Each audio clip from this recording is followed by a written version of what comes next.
तर नमस्कार मित्रांनो तुम्ही हे गाणं ऐकलं असेल की ठोकरा के मेरा प्यार मेरा इंतकाम देखी. कोणत्या सिनेमातलं गाणं होई? शादी में जरूर आना. आणि त्या सिनेमाची स्टोरी काय आहे की एक मुलगी मुलाला धोका देते आणि काय होते, मुलगा तिच्या गममध्ये तिचा बदला घ्यायचा म्हणून डायरेक्ट कलेक्टर बनतो. आता अशीच एक सत्य एक स्टोरी घडली रिअल दिल्लीला. त्या स्टोरीमध्ये काय झालंय, थोडं उलट आहे की मुलगी कलेक्टर बनते, मुलाला धोका देते, मुलगी सोडून जाते. आता मुलगी डायरेक्ट सोडून जाते, मुलगा एक बसते. मुलगा बी तिच्या गममध्ये अशा काही गोष्टी करते की डायरेक्ट करोडपती बनते, टॉप.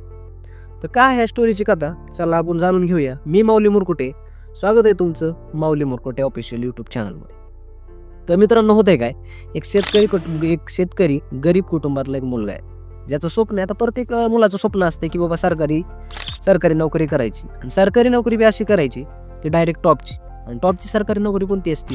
कलेक्टर. मग असंच शेतकरी कुटुंबातला मुलगा, ज्याचं नाव आहे कैलास मांजू, राजस्थानचा आहे, जोधपूरचा आहे, ज्याला बनायचे कलेक्टर. मग तो जातो दिल्लीला प्रिपरेशनसाठी. मग दिल्लीला गेल्यावर तो एक कोचिंग जॉईन करतो, ट्युशन जॉईन करतो आणि तिथं तो प्रिपरेशन करायला असतो. तिथे एक मुलगी आलेली असती आणि ती मुलगी पण एकदम साधारण शेतकरी कुटुंबातली असते. या दोघांची काय होती, तिथं ओळख होती, चांगली मैत्री होती आणि ह्यांचं हे मैत्रीचं रूपांतर प्रेमामध्ये होतं. आता तुम्ही प्रेमाच्या खूप स्टोरी इथून मागे बी ऐकलेली असते. तर मग ह्याच्यामध्ये काय होतं, दोघं UPSCच्या सोबत प्रिपरेशन करतात. 2-3 वर्षाला ह्यांची UPSCची एक्झाम होती. मग ह्याच्यामध्ये काय होते, मुलगी डायरेक्ट बनते कलेक्टर. मुलगी UPSC क्रॅक बी करते आणि भारतातल्या टॉप 50 स्टुडंटमध्ये पहिल्या 50 विद्यार्थ्यांमध्ये तिचा रँक येतो. मुलगा तर UPSC काय क्रॅक करू शकत नाही. मग याचा कुठंतरी मुलीला काय वाटायला लागतं, कुठंतरी कमीपणा वाटायला लागतो हाय बॉयफ्रेंड म्हणून सांगायला की ही कलेक्टर आणि हा तरी कॉमन मॅन. मुलगी ह्याला सोडून देते, ह्याची कॉल उचलत नाही आणि यांचं होतंय ब्रेकअप. मग अशा वेळेला काय होते आता की मुलगा, काही जण काय करतात मित्रांनो, प्रेम करतात, काही जणांसाठी तो टाइमपास असतो आणि काही जण सिरियस लव्ह करतात. तसंच असलेल्या मुलाचं बी काय सिरियस लव्ह होतं. मग ह्या मुलाला एवढं दुःख होतं, एवढं सिरियस असतो हा, तिच्या गममध्ये त्या मुलीच्या हा एक पुस्तक लिहितो. त्या पुस्तकाला नाव काय देतो माहिती का? UPSC वाला लव कलेक्टर साहेब. आता मित्रांनो, असं नाव ऐकल्यावर आपले विद्यार्थी मजनू लोक बसणार आहे, त्यांची काय संख्या कमी आहे भारतामध्ये. तरी सध्या हे प्रकाशन मोटिवेशन म्हणून हे मजनू लोक एवढे खरेदी केली त्यांनी की सध्या या महिन्यामध्ये हिंदी बेल्टमध्ये, हिंदी पुस्तकांमध्ये सगळ्यात जास्त विकणारं पुस्तक म्हणून जाहीर केले.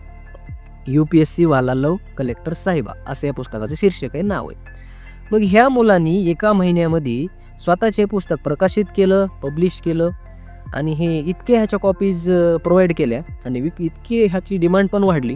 ह्या मुलाने एका महिन्यामध्ये 1.5 करोड ते 2.5 करोड रुपये कमावले. आता मुलगा पण झाला करोडपती. ही स्टोरी सिनेमावाल्यांना पण पसंत आली आहे. तर त्या मुलाला सिनेमातून वापरायला लागल्यात, वेब सिरीज बनवायला, सिनेमा बनवायला. पण त्या मुलांनी असं सांगितलं की ह्या स्टोरीचा मी फक्त पार्ट 1 आता लिहिला आहे, ज्यावेळेस मी पार्ट 2 कम्प्लीट करेल त्यावेळेस याच्यावर वेब सिरीज येईल. आणि तुम्ही जसं 12th फेल पाहिलं, तुम्ही बऱ्याच स्टोरी पाहिल्यात मूवीजच्या, शादी में जरूर आना, अशी पण आता एक वेब सिरीज येणार आहे ह्या लववर, मोटिवेशन म्हणून. थँक्यू मित्रांनो, लाईक करा, शेअर करा, सबस्क्राईब करा. नवीन स्टोरीज पाहण्यासाठी आणि व्हिडिओ बनवायला खूप मेहनत लागते राहू, त्याच्यासाठी सबस्क्राईब करायला विसरू नका. थँक्यू, धन्यवाद. कमेंट बॉक्समध्ये नक्की सांगा तुम्हाला ही स्टोरी कशी वाटली.